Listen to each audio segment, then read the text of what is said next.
Well, a new space race of sorts is brewing in Washington. Congress considering creating a new branch of the military to fight one day in space. New at 6 Channel 2's George Collis reports on why some lawmakers say the time is now.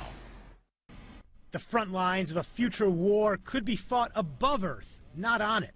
Legislation that passed the U.S. House would take the space program to a whole other level. We've never faced such threats in space. It's no longer a peaceful area that we can take for granted. A portion of the House's Pentagon budget creates a new branch of the military, the Space Corps. Similar to what the Marines are to the Navy, the Space Corps would be a new leg of the U.S. Air Force. Lawmakers say it's needed because China and Russia are aggressively building up their space programs. This is not a time for delay. This is a time for action, unless we want to let the Russians and the Chinese surpass us in capability.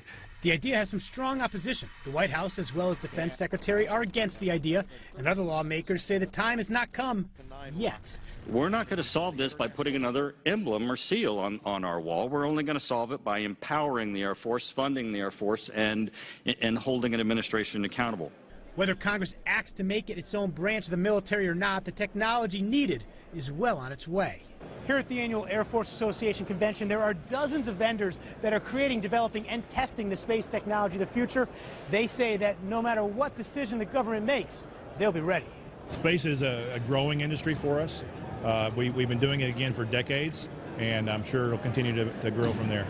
The Space Corps will be the first new branch of the military since World War II. In Washington, George Collis, Channel 2 Action News.